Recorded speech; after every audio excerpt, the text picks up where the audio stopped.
Hello there, I hope you're doing well. Welcome to today's program. My name is Rutto and I am your host. Today we're talking about friendship and everything about friendship because we human beings are very, very social beings and we cannot indeed survive by ourselves. Gary Chapman, in one of his books, says that isolation is devastating to the human psyche, and in fact, solitary confinement is considered as the cruelest of punishments. We as human beings need people around us. We need to have people that we share our joys and people to grieve with, people to hold our hands in our journeys, people to walk life with. And this begs the questions that if we're going to have friends around us and to walk with and to do life with us, when people look at your friends, who do they say you are? Because friendships are so strong and friendships are so meaningful in such a way that they do shape your life, they do shape your behavior, they do shape the way of your thinking, they do shape the way you do your life. And this actually reminds me of David and Jonathan in the Bible, who are, if we look at 1 Samuel chapter 18, verses 1 to 5, and also looking at, okay, let's start with the verses 18, verse 1 to 5. We are told that David and Jonathan were connected heart to heart, and in other versions they were connected soul to soul.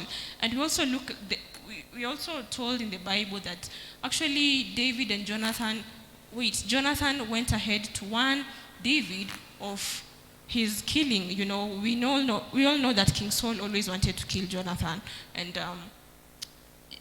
King Saul wanted to kill David multiple times. In many, like 3 or 4 instances, King Saul tried to kill David, but he wasn't able because at one point, actually, Jonathan warned David of his father's killing. Now, so I want to ask you, our viewer, do you have a David in your life, and are you a Jonathan in someone else's life? And with me to have this conversation today, I have a group of friends.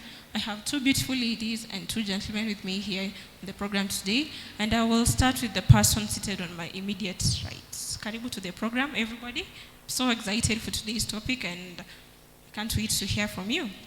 Yeah, karibu. Thank you. My name is Michael Mwigai.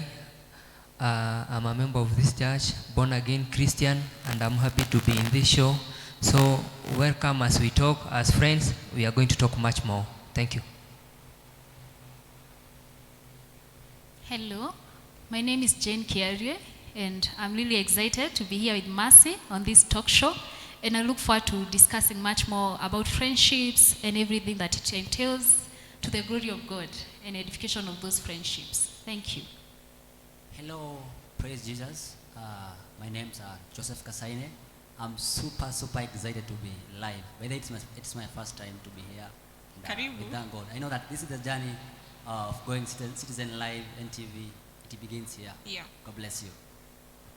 Hello, my name is Mercy Tonoi. I'm a member of Shalom Deliverance. I'm born again, and I'm really excited to be here today, most especially because you're talking about friendship. First, to begin with, I'm friends with Mercy, so I'm sure this will be very exciting. Yeah. Thank you. So, karibu sana to the program. I'm so excited. Thank you for agreeing to my call and coming on board. So, as I started, when we started, I said that we cannot actually survive on our own, and we actually need friends to walk with, to share our joys, to share our sorrows with, to, people we can allow into our spaces, watembe na sisi. So, in your opinions, maybe I can get from maybe Mike and Jane, do we really need friends? Or are you guys lone rangers and you can do it all by yourselves rather? Okay, as for me, each and every person, we need to have friends because you cannot live as a person having all the things in this world. Huwezi ishi peke yako. So yeah. We need each and every person, because if I have this hand, it cannot work just as it is. I need another hand to help it, either by lifting another thing or by making sure that I'm doing things. We need each other. We need, maybe while we are here, we are running, and we cannot run if I'm alone. So we need each and every person to come and teach each other things that we are going to do in the near future. So when Kasaine is here, when Jane is here, he will have something, he or she will have something that will make me either learn to move on or to have a different perspective in the things that I'm doing while we are here. That's really nice, and I agree that we really do need friends in this life. After all, they say that if you want to go far, you walk with someone else. Yeah. But if you're focused on moving fast, you walk alone. Mm-hmm. But I'm sure you want to reach to a far distance. So it's important that you have friends. It is. Yeah, it is. And actually, maybe, I'm sure we have some maybe great fruits that are as a result of us having friends in our lives. Indio? Yes. So maybe let me now come to Joseph and Mercy. What do you look out? What are the green flags, maybe I can call them green flags, that you can maybe look at in a person and say, yes, they are fit to be my friend? I think the first thing that we're supposed to do or look first is to look a friend that can walk with you, can be on your side. Because the word says in the book of Amos 3:3 that two can walk together, but unless they agree. So before you join me being my friend, we must agree. Oh yes. Yeah. Yes, So yes. I think agreement is very important. Very important. Yeah. So to add on what Jose has said, I think my most important thing now to my green light, as my friend, you have to have my back. You have to agree with me. You have to be there. Like, I need something like you're the first person to tell me if I'm doing the correct thing or the wrong thing. And Yes. even if I'm doing the wrong thing, you're the person to tell me like in a good way, yes, you're doing something bad, but please, there are better ways of doing this. So, so in short, like your friends, like your sister, but your sister or brother, but someone who knows you more than them. Yeah. Yes. So I think, by the way, to have those friends who backs us is good, but kitu ingine tena manze inakonga poa, like usiangalia wale waseo like wanakupush tu kufanya kitu, wanakwambia ni sawa ni sawa. Oh, Look friends that can tell Very, you that very. you are not better, you can do better. So you kukua tu like for example, leo tumekuwa service, maybe nimekuwa kwa worship, msee akwambia nimeworship poa, auta improve next time, but msee akwambia umetry, then next time you will do better. You do So, better. Someone who sees a mistake in you, like, yeah, you did a mistake, so please Yeah. improve on that. Kabisa. They need to like see through you and see past you. So I guess pia, I think it's important kukuwa na ule mtu akona discernment. Beg your pardon. Someone with a very, very good spirit of discernment. Like they can just look at you. Also warn you of impending danger. They can just look at you and be like, you're headed in the wrong direction, rather than be able to like bring you back to the right path. Yes, that's true. And okay, as I started, niliongelea story ya Saul na Jonathan, and actually Jose, you mentioned something about agreeing, and I don't think it's easy for people to agree if there is nothing that actually connects them, something that actually brings them together. And tukiona mfano ya Saul na, why do I keep saying Saul? Tukiangalia mfano ya David na Jonathan, these people were warriors, walikuwa watu wa kupigana vita, and I know that is what brought them together. But again, still, in as much as kuna ile kitu inawa connect, in as much as you have a common interest, or you have a common character, you have something in common, agreement will not happen until one person takes the risk. One person becomes vulnerable to the other, and they're like, actually, I was saying, when I was getting ready for this session, there's this quote, but I can't remember whom it's from. Most friendship starts like, you two, you understand, like you see someone with something and you're like, kumbe hata wewe. I'm sure we also have friendships zenye zimeanza hivyo, uliona mtu na kitu, ama like maybe I have two friends. I have a scar on my left hand, and I actually have made friends because I just met someone with a scar on their left hand. Like, hey, kumbe hata ulichomeka mkono wa left. Yeah, I have a lady and a gentleman. I know it's funny, but it's true. But okay, back to what I was saying. Friendship cannot actually happen unless someone agrees to be vulnerable and actually takes the risk, which now leads me to my next question. Ladies and gentlemen, what do you guys consider as a really strong foundation or a basis for starting a friendship? Not even starting, even to just keep it going. Maybe I can just hear from now, all of you.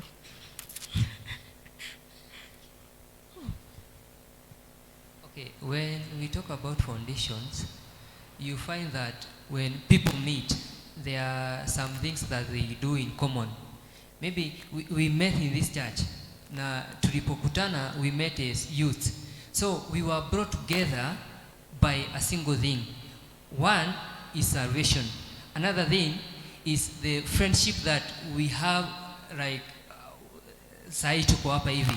So we became friends because we started talking, we started sharing, we started becoming together. So that is one major thing, maybe I can say in my view, it's a foundation that we started. So we are growing to a certain point, we will come to know each other much deeper than we know today.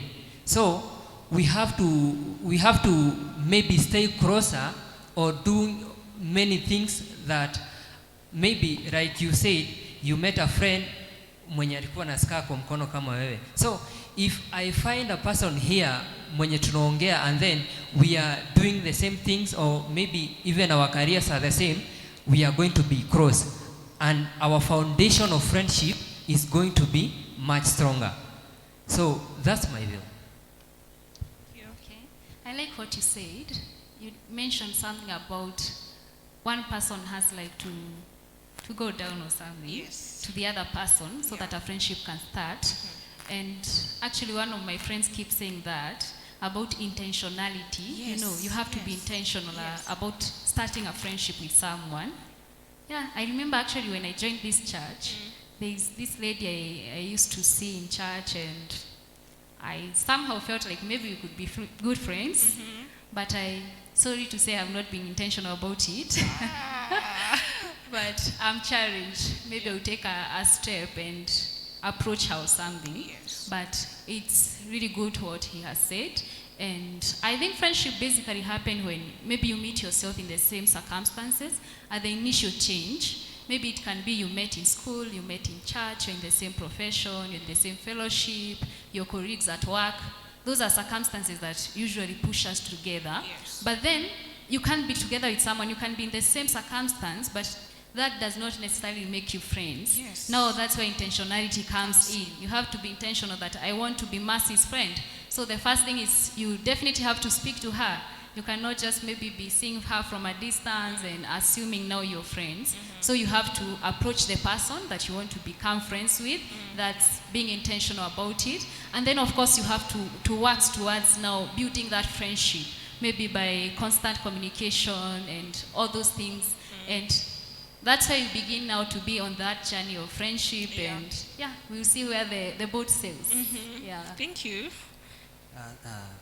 Okay, and for me, I can say that to build a strong foundation in relationship, that it's good, and it's good to have God in you, and because the word says that the steps of a righteous man are ordered by God. So even you going to focus with a friend, going to talk with a friend, or creating something, then you'll be guided by God.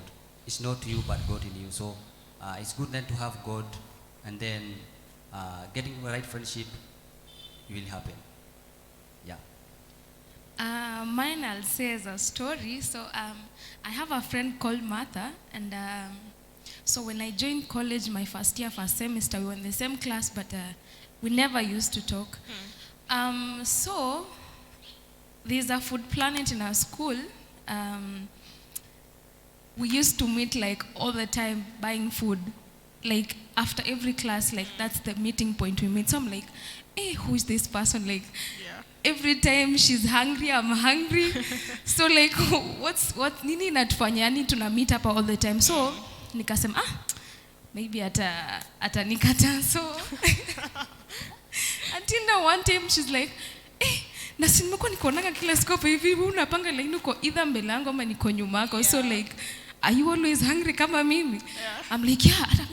Imagine your lecture 3 hours, man. Can you manage? So that's the place we used to meet. And then now we had a code name. It ended up having a code name like, she's my HM. Now what was HM? My hunger mate. Wow. So, unaona sa, that's how we created. Now the foundation was the food we ate. And interesting enough, we're still friends until now. No, like we 10 years now. Oh, wow. And we still love food. So, so basically, you have to have something that connects you. Like now, like mine was food, and then another person, maybe it's like singing. Maybe another person, it's doing something good. Maybe you have something in common. In short. Yeah. Yes. Thank you. Thank you, Mercy. So I want us to shift. We've touched mainly on one-person to one-person friendships. I'd like us to shift our focus a little bit to group friendships, kidogo tu, and then we'll come back to person-to-person friendship rather. So I want to ask: have you ever felt pressure to fit into a group of friends? Especially, let me now give another. Hata mimi niko na story.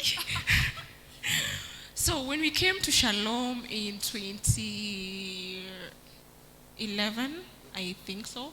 I'm not going to say how old I was. I was really small, still in primary school. I remember and then we used to have youth groups, senior. Kitambo, I don't even remember who was the lead. I think it was Mutai or a certain lady called Mwende, I don't remember. So I remember when you were asked to meet after the service, I used to run away to the car. I want to go home.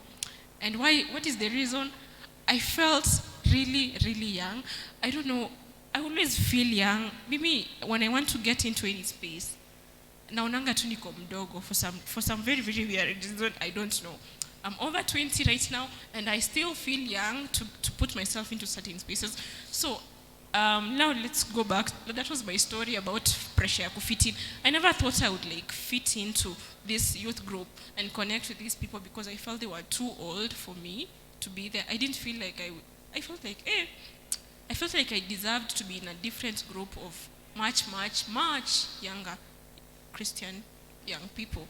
But then, so have you guys felt pressure to fit into a certain space, a certain group of friends?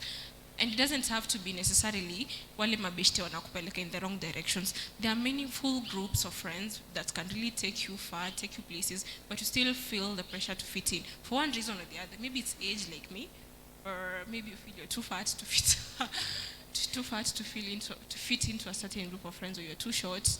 Or maybe I can hear from you guys again.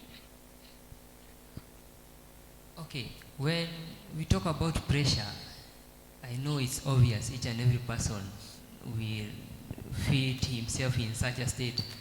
But to fight it, we have to devise some ways that are going to help us on how to overcome it. Like when I came to this church, I was coming to services as normal. Then I was asking myself, kwani hakunaga vijana? Because church ikiisha, each and every person will depart, then we go, then we greet each other together outside there, then tuna meet on Sunday. But when you want to come and interact with those people who are in such situations, you have to find some ways. Maybe when I came, I found Jose here and alikuwa kwa praise and worship, and pastor was talking about him. So I wanted to come near to Jose ili niwe fitted in kwa hii kanisa. That time tulika, then after some time we started having meetings and we were welcomed.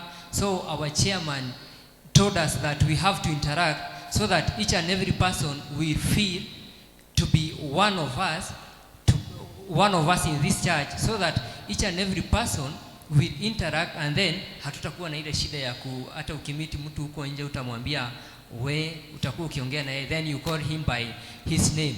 So the pressure is there, but we have to find ways to bring it down by overcoming it, so that tutakuwa na ile time ya kuinteract, then we talk to each other, then we have time to do things together. And that's what I can say. Thank you, Mike. Well, for me, I don't know why pressure to fit in sounds like a negative statement. It actually does, unfortunately. I'm not sure I can approach it from that perspective. Yeah. But I could say I am in a group of friends. We were in campus together and we have been great friends all along. We were united by the fact that we fellowshipped in the same Christian union and we were also classmates. So at the end of the day, we have become really good friends and we are still keeping contact. We have our monthly meetings and we talk and all that. But there is also this aspect of pressure, not really to fit in per se, but you know, maybe when, like now, when you are freshly graduated and you're trying to maybe find a job and everything, and maybe, okay, we have been doing our internship, and at some point you hear, even before the internship is halfway, one of us maybe already has a job. Yeah. And that is a pressure of its own kind. Yes. To feel like, hey, I really need to get a job. Yeah. Maybe two of my 4 friends, we are 4 of us, 2 of them already have jobs and you feel like, I also really need to do something about it. So that kind of pressure, also there's also the pressure in terms of excelling basically. Yes. Like when you're in school and you feel like these guys are really doing so well, you know. You wake up and you find like, this girl is already awake, Yes. 2 hours awake. And what am I doing? Why am I sleeping? And you're really feeling that pressure working on you. You feel like, I really have to be like this person. And sometimes in our meetings, you would feel like maybe you're sharing the word of God, and someone would be like, I'm currently studying the book of Peter. And you're like, okay, that's nice. And that's those kind of pressures. They are pressures that push you forward.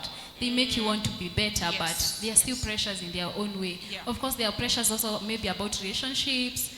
So many pressures, but they are not necessarily negative. Negative pressures, yeah. But they are there. They are Yes, there. they are there. Joseph?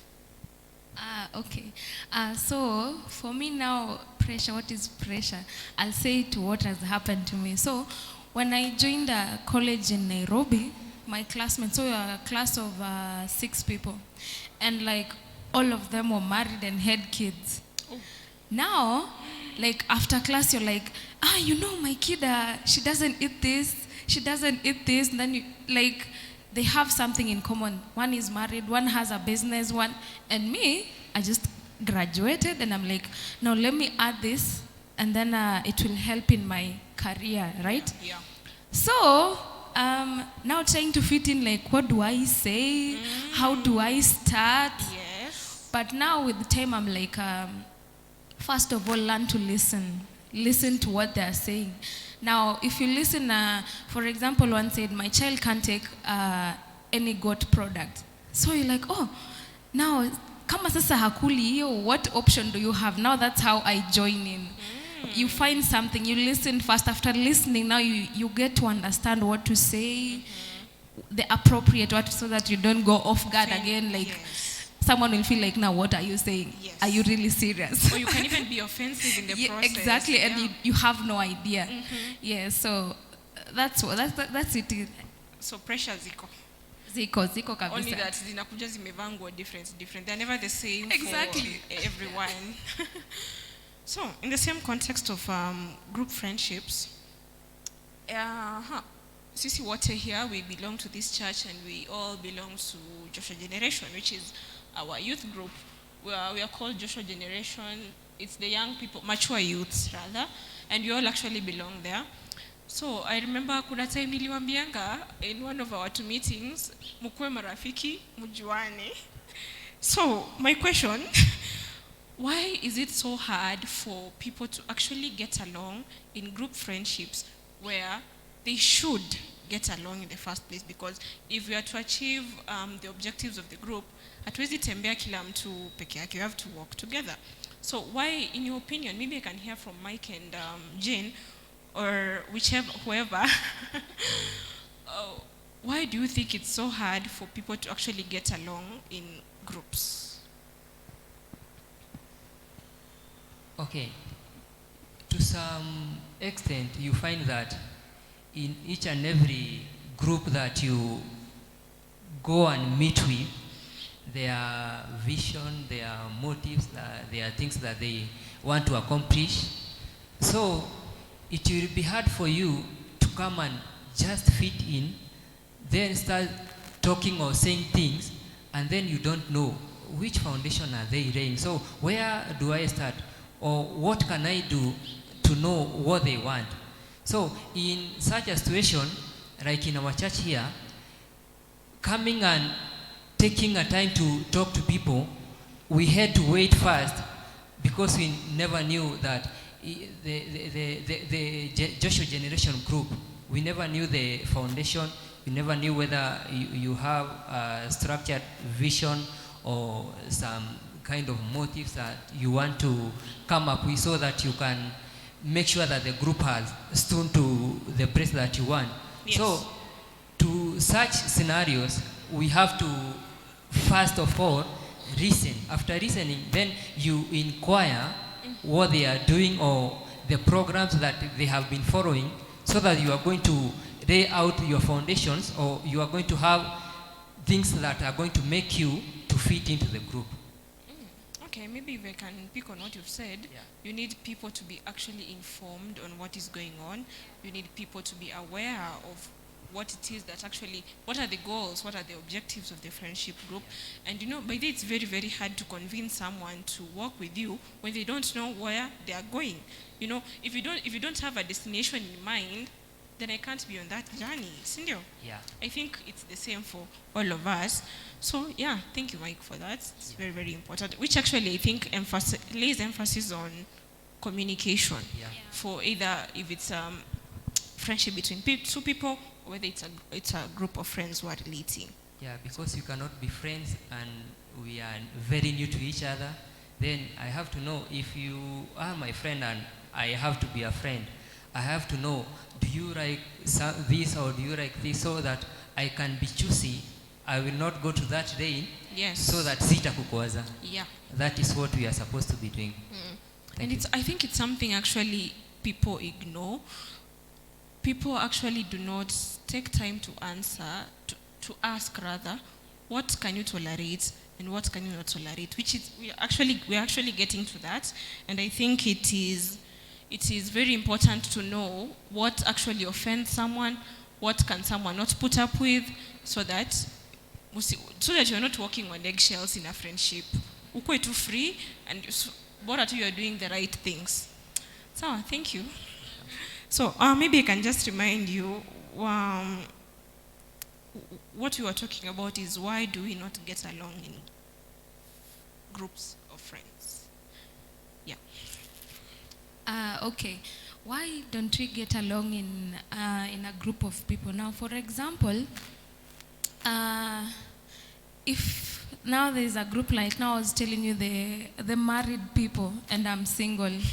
Now you're wondering how will I fit in, and we don't get to talk about the same things, right? Yes. You don't get to wakifika kwa table aseme like, today we are supposed to do this with my husband, and then you're like, I'm going back alone to home, so what am I planning? Exactly. So at the end of the day, what's niyo kufit in exactly? See, it's not something big. You like, what will you do to fit in there? What will you say? What are you supposed to do? But now you have now to sit like and learn, understand everyone, like listen, be keen, know everything about, like, if you're my friend, I need to know like each and everything about you, like kabisa, no anything. If anything is supposed to happen, I'm like, Masi, umekosea kabisa hapo. Yeah. Like you're doing something, or like, Masi, that's a good thing. Like you've done something good, yeah. So that's it basically.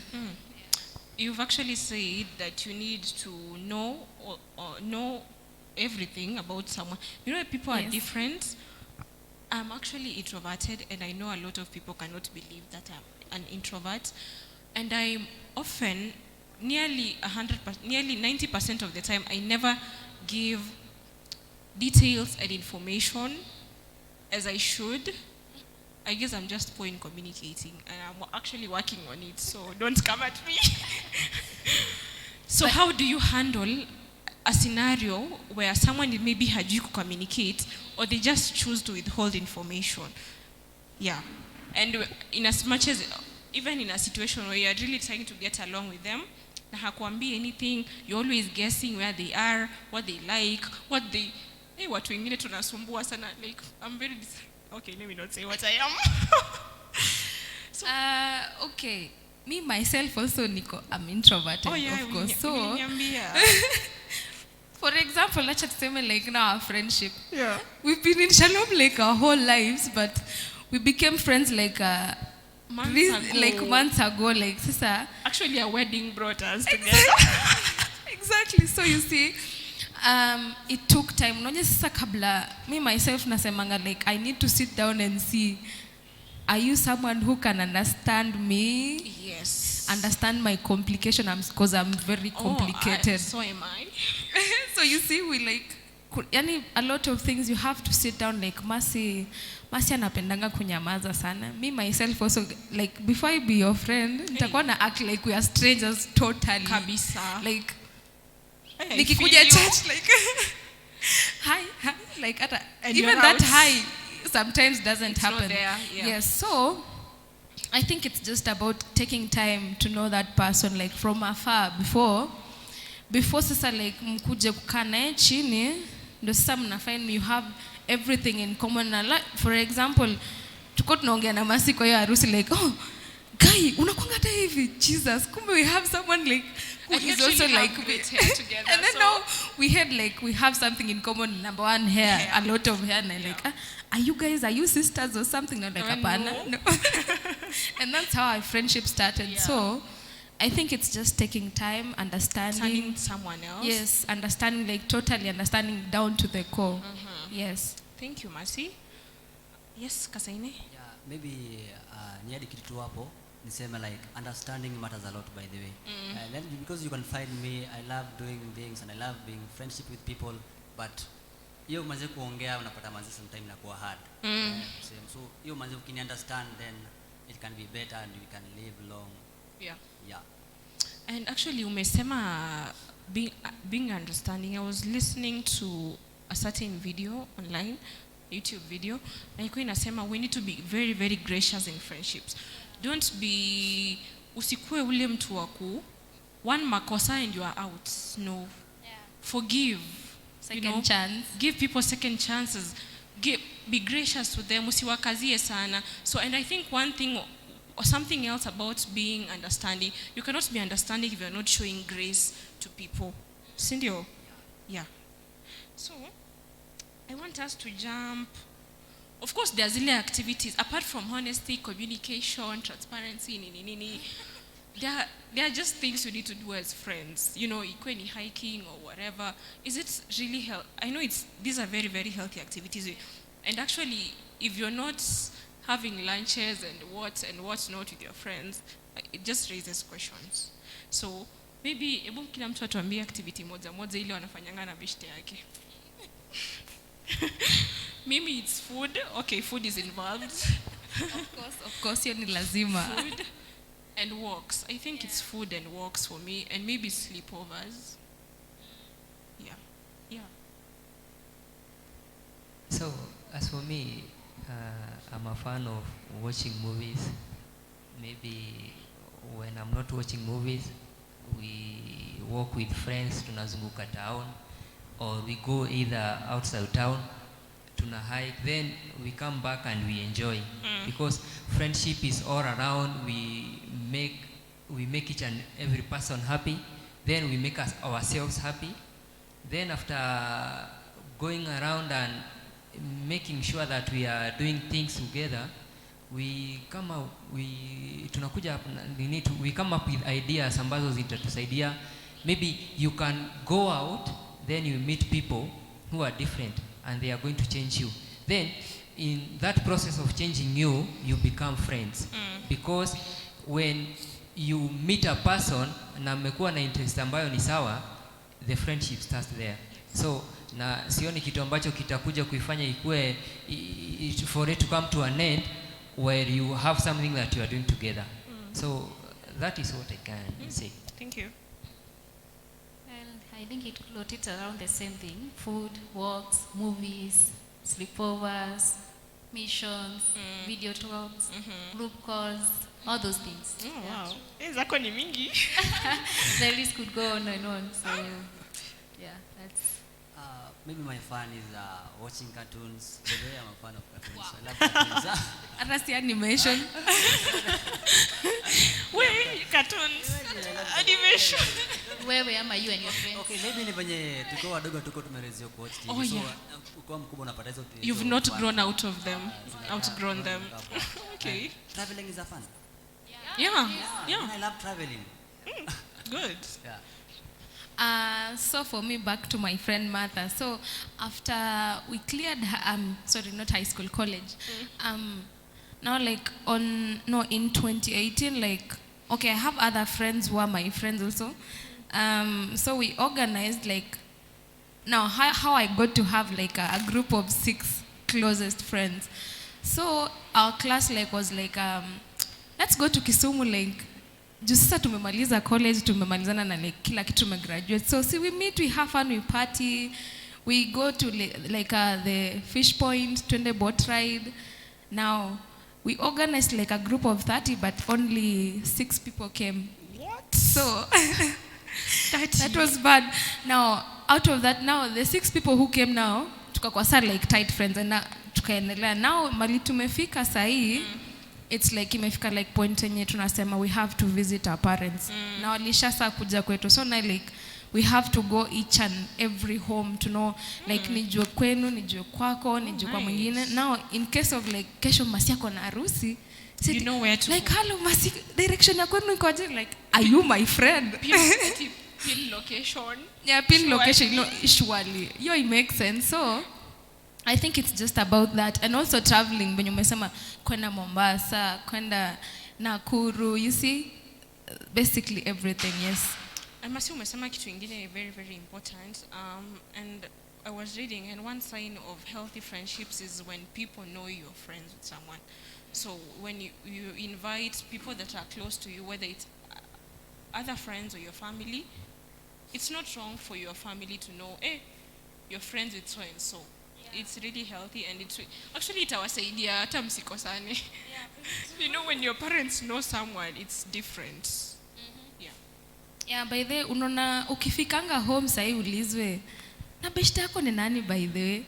Ujue that's a very weird thing, because all your life, I'm 28 years, so for the 28 years sijajua mse, hakuna ule mse mwenye kesho my mama akipatana na now for example her friend ambaye kuna ule beshte ya Masi mgani huyo, she's wondering someone else knows my friends and she doesn't know. Yeah. So it's good also yani kujuana deep down kabisa. Yes. Yeah, thank you. So I want us to look, as we are coming to the end, I want us to look at something really sad in friendships, and that is ending friendships, because friendships do end. Whether they end, okay, of course death is one way friendships end, and it's really sad. And there's also munakutana tu munasema, okay, by the way mimi, if you kosea me, I will keep quiet. Okay, I'll keep quiet for a while, yes. And then I'll just come and call out your bad behavior, yo, this is what you did, I can't tolerate this, are you willing to fix this? No. If you're not willing to fix it, we are done. Mimi sasa, I do not nyamazia people eti wajijazie. No, mimi I end a friendship, I'm no, we are no longer friends. We delete each other's phone numbers. Okay, I'm so petty. So if we are deleting each other's phone numbers, if you're going to still need each other at some point, maybe we can keep our contacts. But Mimi, what I was saying is ending friendships, and I know we all have different ways of ending friendships. Mine, lazima tukue tumekubaliana, we are no longer friends. Kama hiyo haija happen, we're still friends. Hata kama nini, if we're not talking even as much, Mimi, I don't like things that unajijazia. I don't like guessing things. I don't like not knowing where does she stand, where does he stand.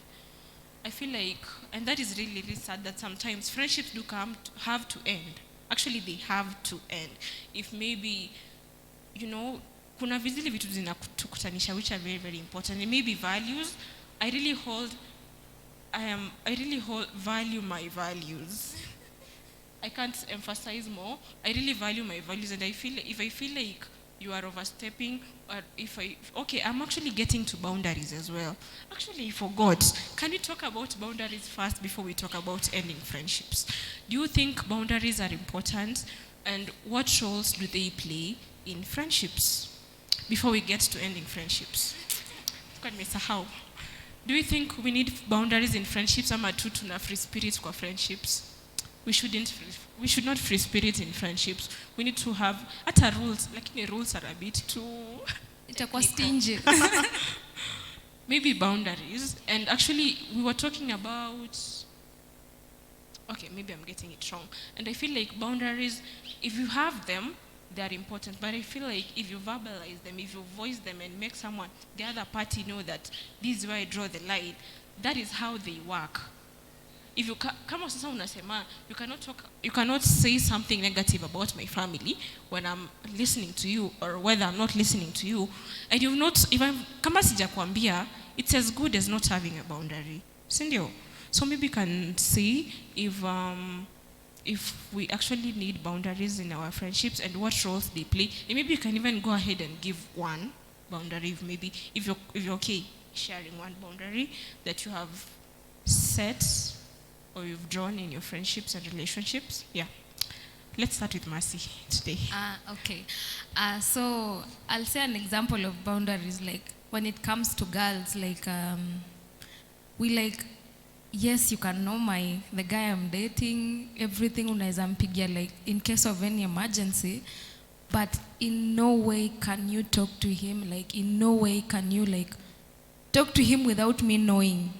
Like in talking person? To him, yeah, even meeting that person without me knowing that, like, you may cross boundaries, my friend. So, I mean, what are you talking about? Kama miss yuko hapo. Yeah. So, I think, so that's an example of boundaries. And reason ya kuwa na boundaries, it's because for you to respect each other. I mean, at the end of the day, yes, you're friends, but unafaa kuheshimu beshte yako. Yes, akona flaws zingine, but still, you won't use that flaw against them, yes. So you have to respect that.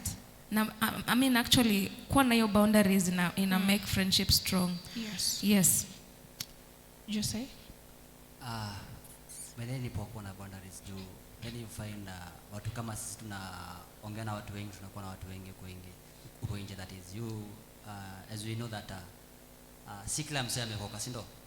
Na kuna venye sisi sasa tunazaongea hapa vitu za church without boundaries, si ndo?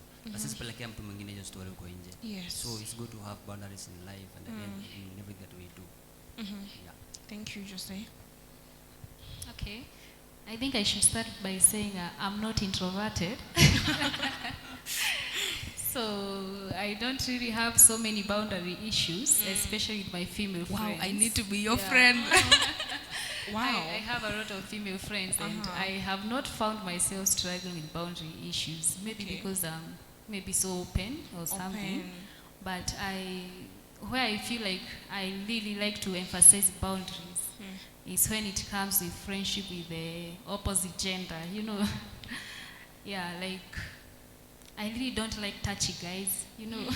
Nobody likes them. I really Wait a second, what do you mean touchy guys? You know, there are these brothers who just like pressing, you know, maybe their hands on your shoulders, touching your hand, touching your collar. And it's really weird that really they think that. they're being, I don't know, tumenormalize yo kitu. Yeah. And it's so perverted by the, you know, you just find someone and you just want to give them a hug. You're not even giving them room to say no. No, I don't like that.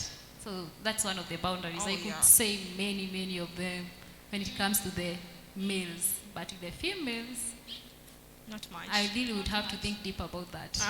Yeah, maybe I have really good friends, maybe. Oh, yeah. Okay, what my sister here is saying is true, because there are some people mnakutana nao, they don't have boundaries, so they can do anything because they've been practicing it with their friends.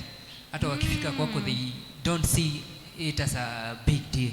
So they will do whatever they've been doing out there. Yes. But for each and every friendship to remain, there are things that each and every person have to observe. Kwa sababu if I don't like maybe talking to people, I will just exclude myself na niwe nikikaa kando. But because of friendship, we have to be close to each and every person, and we have to know what am I supposed to do. Like what my sister has said, am I supposed to be very close to her? Am I supposed to be doing such things? So we have to keep boundaries. You have talked about the idea ya kupenda chakula. So that idea, for you to prepare a meal, lazima uandae vizuri. So there is that delicacy that you want to prepare. So after preparing, you start cooking. When the food is on the heat, so you have to cover it ili hiyo steam isitoke nje. So there is those things that we have to maintain for our friendship to be stronger.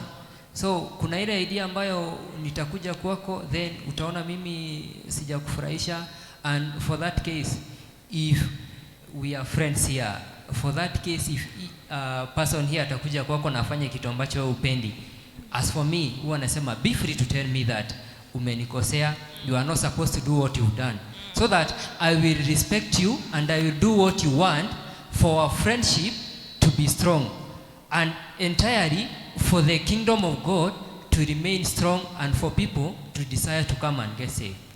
That's my view. Thank you, Mike. Maybe I can add something on why we need boundaries to protect ourselves. You know, people, in as much as someone is your friend, someone is your family or acquaintance or whatever it is they are to you, they might not have your best interests at heart. And they might have bad intentions, and I feel like if you have boundaries, you're in control, number one, and when you're in control, you're able to now control what comes into your life, what goes out of your life, and you're able to protect yourself. Alafu, something, Mr. Maybe I'll just remember it as we go on. So, the second last thing that I want us to talk about, it's about ending friendships. And do you think rather it's right to end friendships, number one? And when can you end a friendship, or what is it that you cannot tolerate from someone that can lead you to, like, no, you've got to go, you're done, adios, bye, let's never talk again, let's never see each other again? When is it time to end a friendship, and why is it time to end a friendship? Maybe I can get one from you, briefly, maybe. Let's start with, okay, whoever is comfortable. I think I can start this one off. And by observing that I'm not so technical about friendships, especially the platonic ones, you know, like there's a time when it starts, there's a time when you calling things off. Yes. I have really never done that. Oh, you haven't. With any friend. But I know sometimes you might feel like someone is not really adding value to your life, or maybe they're even toxic, or all those things that you feel like this friendship really needs to end. And for me, I think how my friendships have ended is maybe just by keeping my distance. And maybe we just drew apart. I think that's how it has happened for me. Yeah. Okay. Then you really have a nice life. Yeah. Yes. By the way, in happening, sometimes it's good to end a friendship. As I began, I said that two can work together, but unless they agree. So kama manzi mmekuwa mkiwalk, kama mmekuwa pamoja, lakini hata mkina kuongea talk zenyu manzi amuagree. So you see that the opportunity to end your friendship. So kina mpelekani, just end it. You can't force things. When you force things, zinanga zinakuwa. Yeah. So how do you end it for you? Oh yeah. How do you like to know that? Yeah. Maybe for me is cutting our talks and Okay. by then let's block. Similar to Block was season your hobby. That's petty. Before I was Dramatic. Before nilikuwa na block. We. Kwani mama ndempia mnablokia nanga? You block people. Si idea kwa kublock mtu. Well, okay, sawa. You can block the talk. Hata kama siko WhatsApp you can block. Yeah. Okay. So for me, if now, like, you're my friend, you're supposed to have my back, like you're supposed to know me, unafaa kujua my weakness, my strength. Now, if you use something against me, you're overstepping the boundary. So, of course, you're number one, you're not giving me back what I'm giving you. Of course, it's a two-way thing, that's friendship. So, of course, I'll end that. And number two, someone being toxic. Msichana ku-stress, like, you're wondering, how did I even become your friend? Yeah. Like someone, unapata you're friends with Mercy, I'm talking with Mercy hapa hivi sahi. And then by mistake unampata anaongea na mse mwingine like, guy, unajua Mercy kweli anajifanyanga hapa. Yani hata niko na shangaa mbona hata yani ilifikaje, and you're like, yani after tu amemaliza like she's calling you, ulisema uko wapi tupatane kwenye ocha. Like you see, and you know yani only mse add value in your life. Your friend is supposed to add value. Anafaa kupush, anafaa kuonyesha the right direction, anafaa ku make your life ikuwe fun. Yes, so mse tu akikuwa toxic, my friend, just cut off. Cut. And okay, my way of doing that, I first walk away and I keep quiet. Like, utashinda ukuuliza like, hi Mercy, unani text like for a whole 2 weeks, I don't reply. Yes. That's so okay. I do that. So I walk away, I keep quiet, like, nitanyamaza tu. Each time tukipatana kutakuwa na hiyo weird vibe, you see. But sasa nitakuwa tu yani nitaenda tu hivyo. And then I'll meet you another time and I'll tell you, no, this and this happened. Now, like, there's a friend of mine tulicrossiana vibaya tukiwa college. And I remember my other friends asking me, like, nini happened between you and Carol? Like, what happened? I'm like, you know, things happened and everything. Now, it took like a whole 3 years. Oh, wow. 3 good years ndo turudi tuongee na Carol ndo tuko tena mabeshte. You see? Like, nimwambie, you know, you did this and this. And by the siku feel poor, so I walked away. Najua if I go hivyo, like, you know, that's me. I don't have any other way. I keep quiet and like, just go. Yeah, so kama beshte yako add value in anything, just cut. Just maybe hata mimi niko na beef ya 3 years yenye I'm yet to settle. So we the same. You can't confess that here. Because some maybe I'm that person. Let me just say this before I give Mike a chance. Ukinikosea, I'll just withdraw. And then I process, because I'm an overthinker. I don't like making instant decisions basing on, you know, instant events. So nitatulia kwanza. It may even take a year or 2. It's been 3 for this one, but I'm about to call this girl like, yo, kuja to settle this story. So yeah, I'm that person. I'll take time from you, and I'll actually, how I'm going to act around you will not be very, very obvious on that time niko na beef na wewe. I won't make it obvious that niko na beef na wewe. Nitacheza tu chini. You're so nice. I'll act like there is beef, like we don't talk.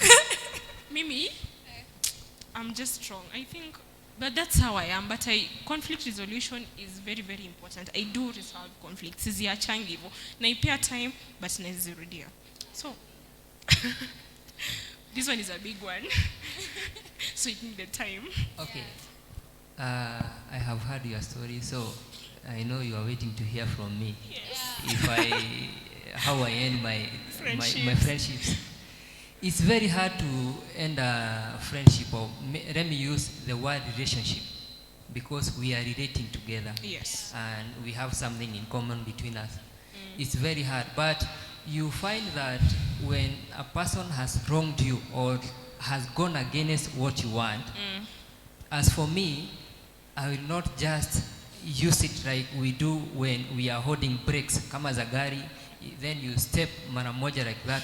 So I will take time to know why are we colliding? Why are we distancing ourselves? So I will take time. Then if I talk to you and you are not ready to respond, I will either tell you, how do you want us to stay?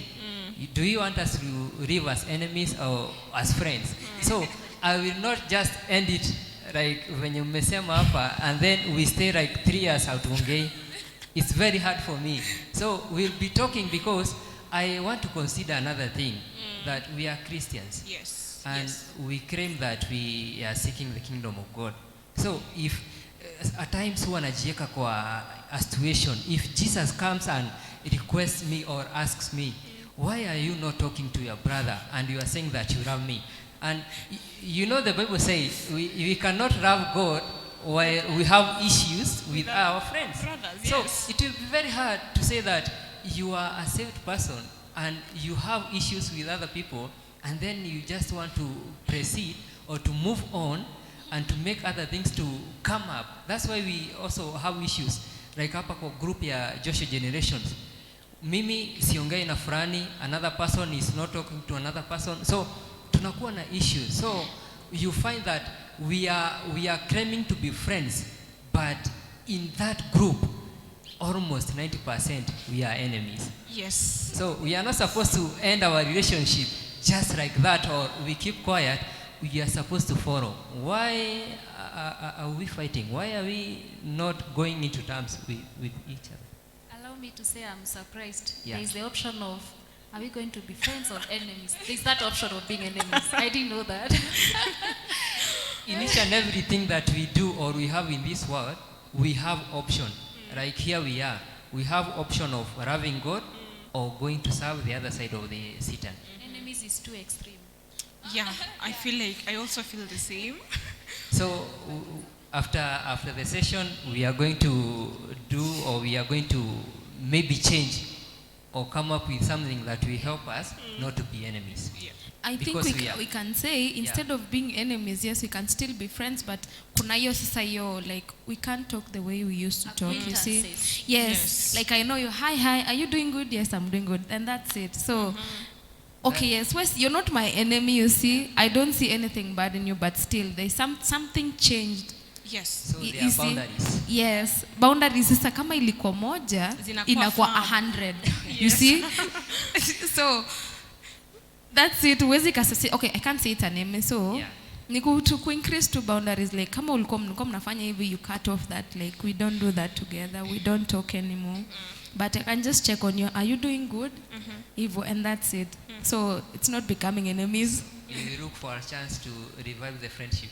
That's actually my last question. Can we rekindle friendships? Either the muli stray, we just drew apart, or muli end it like, no, we are no longer friends again. Can you rekindle all friendships?